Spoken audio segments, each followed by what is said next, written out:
Boots on the ground in Iran.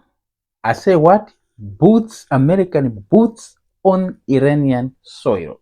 It is becoming more likely that we will soon see boots on the ground in Iran.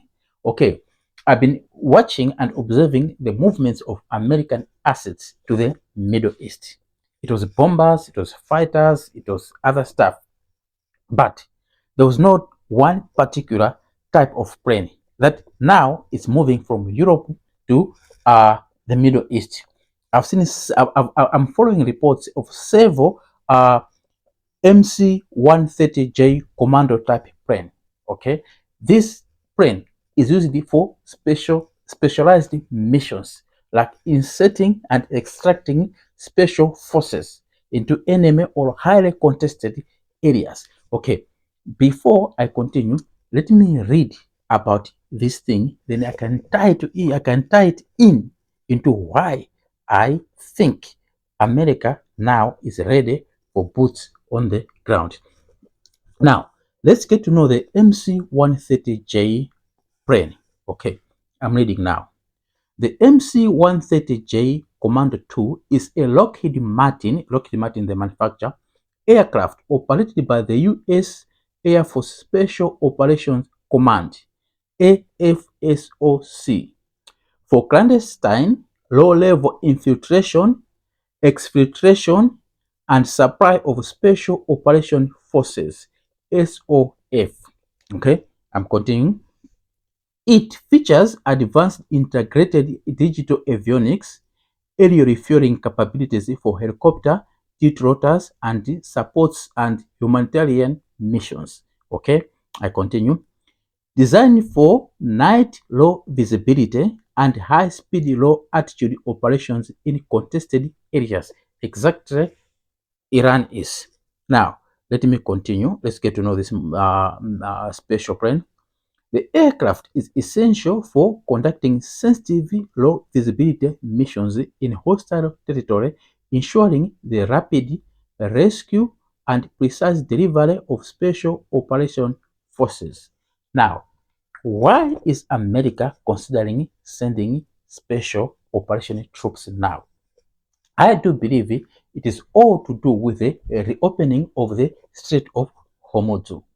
There were rumors before or at the beginning of the war that America might send special forces to lay their hands on the highly enriched uranium, which they think the air campaign has not managed to destroy.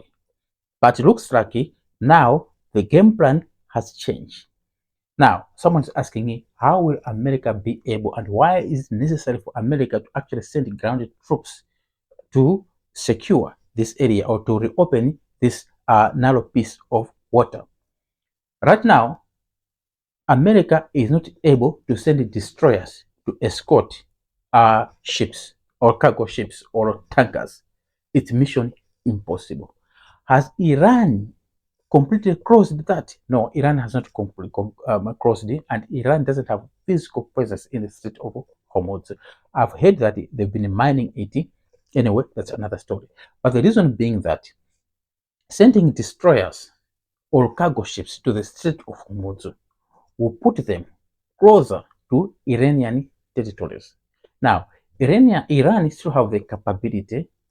I'm talking in terms of surface to air missiles or surface to surface missiles, which it can use to target these ships.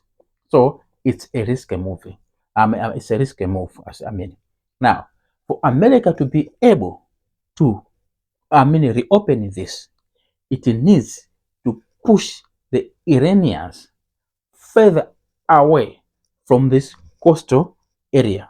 That means America will have to occupy a certain piece of land or a certain piece of Iranian territory because they have to push the Iranians or the IRG as further as possible so they're not able to target these ships transiting through the Strait of Hormuz.